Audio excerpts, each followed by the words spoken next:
నా పేరు రమాదేవి. అయితే పెళ్ళి అయిన తర్వాత సుష్మా అని పెట్టిండ్రు. చనిపోయిన వ్యక్తి మా తమ్ముడు సార్.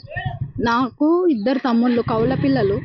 అయితే రీసెంట్గా మా చిన్న తమ్ముడు పేరు తేజేశ్వరు, అతడు surveyor sir, license surveyor. November నెలలో మేము అరేంజ్డ్గానే ఒక సంబంధం చూసినాం. వాళ్ళు వచ్చి అడిగినారు, సరేలే చేద్దామని మంచిగా ఉంటే చేద్దాంలే అని అనుకొని చేసినాము. ఎంబడెంబడే సంబంధం మాట్లాడి మంచి పిల్లగాడు అని చెప్పి ఎంగేజ్మెంట్ చేయించిన తర్వాత పాప ఏం చేసింది, పెళ్లి కుదిరించుకున్నాము, పత్రికలన్నీ పెట్టుకున్నాము. ఇవ్వాలి అనుకునే టైంలోనే ఆ పాప వెళ్ళిపోయింది. మా తమ్ముడి మీద బ్యాడ్గా లెటర్ రాసి వెళ్ళిపోయింది సార్. వెళ్ళిపోయిన తర్వాత మేము పాప వెళ్ళిపోయింది కదా అని మేము మనసు మార్చుకొని మా తమ్ముడు ఇంకొక సంబంధం చూసుకుందామని మనసు మార్చుకొని ఉందామనేసరికి మళ్ళీ ఏం చేసినారు ఆ పాప వాళ్ళు, లేదు నాకు మా అమ్మ డబ్బులకు టార్చర్ పెట్టడం వల్ల తట్టుకోలేక నేను డబ్బులు కట్నం ఏది పెళ్లి ఖర్చు అది ఇది అని ఒకటే నీ వల్ల ఇది అవుతుంది అది అవుతుంది అని చెప్పిస్తుంది, అది ఇది అని టార్చర్ పెడుతుంది అని చెప్తే నేను వెళ్ళిపోయినా, డబ్బుల కోసం ఇబ్బంది అయ్యి వెళ్ళిపోయినా అది ఇది అని చెప్తే సరేలే అని మా తమ్ముడు, అరే ఒక ఆడపిల్ల కదా అంతగానం బాధపడుతుంది, అంత ప్రాధాయపడుతుంది, నాకు నువ్వంటే ఇష్టము, నువ్వు లేకుండా నేను నా జీవితం పాడవుతుంది అది ఇది అని చెప్తే సరేలే అని మా తమ్ముడు అన్నారు. అయినా మా ఇంట్లో వాళ్ళు వద్దు, ఆ పిల్ల వారం రోజులు ఎక్కడ పోయిందో తెలియదు మనకు, అట్లాంటి పిల్లని మనం చేసుకుందామో వద్దు తేజ అది ఇది అని మేము అందరం నచ్చ చెప్తే ఆ పిల్ల ఏం చేసింది, బాగా ఇష్టమో మంచిగా మాయమాటలు చెప్పి మా తమ్ముడిని బాగా వలలో వేసుకున్నది. తండ్రి లేని దాని, రీసెంట్గానే మా అన్న కూడా చనిపోయినాడు, నాకు నువ్వు అది ఇది అని బాధపడి ఏడుస్తే మా తమ్ముడు, అరే ఆడపిల్ల కదా, ఆడపిల్ల జీవితం కదా పాడైపోయింది, డబ్బుల కోసం ఇబ్బంది పడిపోయిందని ₹1 కట్నం, ₹1 ఏం తీసుకోకుండా ఎదురు ఆ పాపకు బంగారు చైను, బంగారు పుస్తలు, బంగారు చైను డైలీ యూజ్ చేసుకొని ఇంకా చైన్ ఒక 3 లక్షల వరకు 4 లక్షల వరకు పెట్టి చేపించి పాపకు పెళ్లి ఖర్చు అన్ని చేసి బీచ్ పల్లిలో లేచిపోయి పెళ్లి చేసుకుందాం అనుకున్నాం. వాళ్ళ ఇంట్లో సభ్యులు అయితే అందరు రెడీగా ఉన్నారు, వాళ్ళ అమ్మ అందరు రెడీగా ఉన్నారు.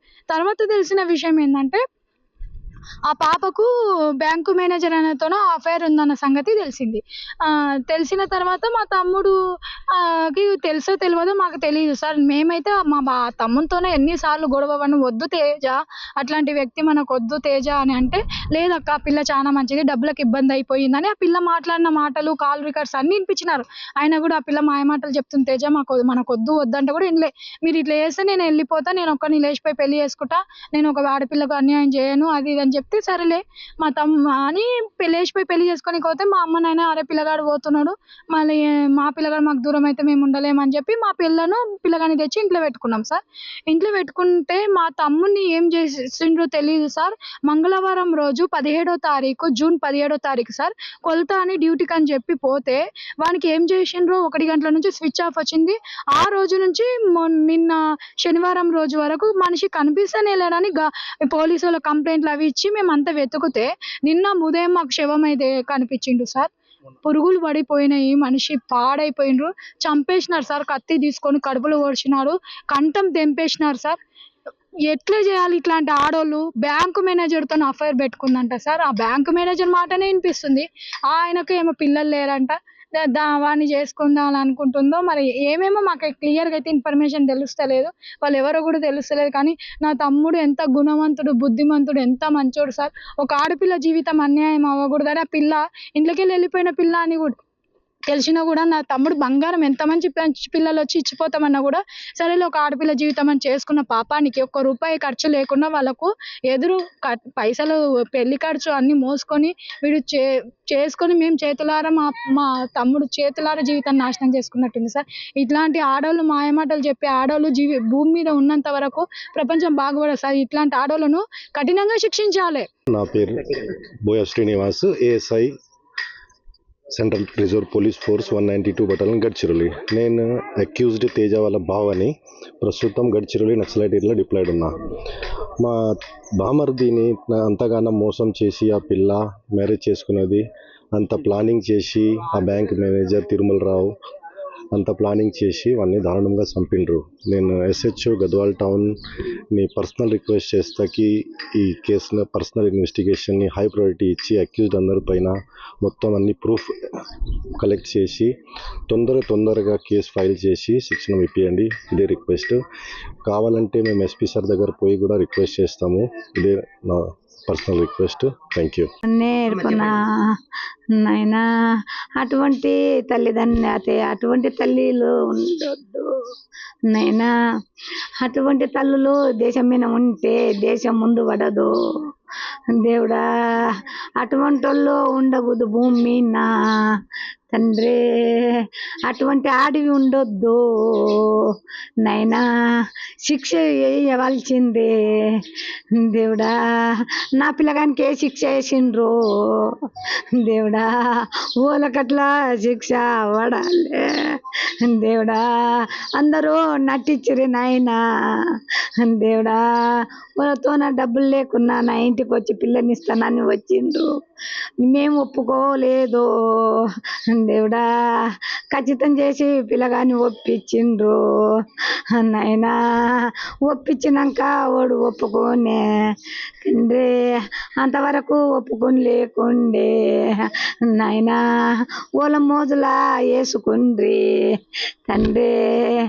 ఏమి మాయ మాటలు చెప్పిరు నా తండ్రి. మాయ మాటలు చెప్పి నా పిల్లగాని పానం తీసిరే నాయనా. మా నాయనా కత్తికో తునక చేసిరే నాయనా. ఓడు సుప్పార తీసుకొని కాల్చి పారేసిండ్రు నాయనా. గొంతు పేగులో బయట పడ్డవే నాయనా. నా పిల్లగాడు ముఖమే కనబడలేదు నాయనా. ముఖం కూడా చూసుకోకపోతే నా తండ్రి నా ముఖము చూడనిక లేకపాయే నైనా. ముఖము చూడలేక భయపడుకుంటే నైనా. భయపడుకొని ముఖం మోసుకుంటే తండ్రి అంత భయంకరంగా చేసిండ్రు నా తండ్రి. నా ఇంటికి వచ్చి ఇట్లా చేసి పెట్టిరే నాయమ్మ. ఎప్పుడో 24 గంటలు ఆమె ఫోన్ మాట్లాడుకుంటూనే ఉంటుండే నా తల్లి. నేను తల్లితోన మాట్లాడుతుంది అనుకున్నా నాయమ్మ. తల్లితోన మాట్లాడుతుంది అనుకున్నా నా తల్లి. టిఫిన్లే తెప్పించుకొని తింటుండే. నేను చేస్తే అన్నం తినకుంటుండే నా తల్లి. ఆ అమ్మమ్మ మేము చేసిన తిండి తినకుంటుండే. బయట నుండి తెప్పించుకొని తింటుండే వాళ్ళతోన. మా ఇంట్లో తినలే. నెల రోజులు ఉందంటే తినలేదు. వాళ్ళు వచ్చి చేస్తే మళ్ళీ తింటుండే కానీ మేము చేస్తే తినకుంటుండే ఆయమ్మ.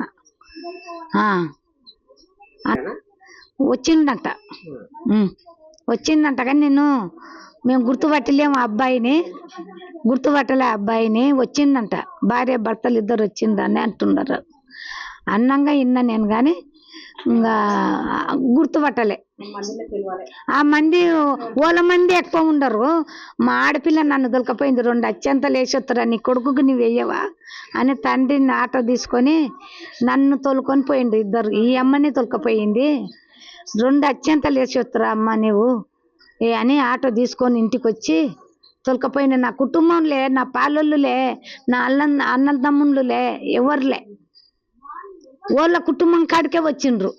వాళ్ళ కుటుంబం కాడికే వచ్చి వాళ్ళ కుటుంబమే పెళ్లి చేసి వాళ్ళ కుటుంబానికి రూములు చూపించి ఏసు రూములు ఇప్పించుకున్నారు. ఇంతోన ఏసు రూములలో కూర్చున్నారు.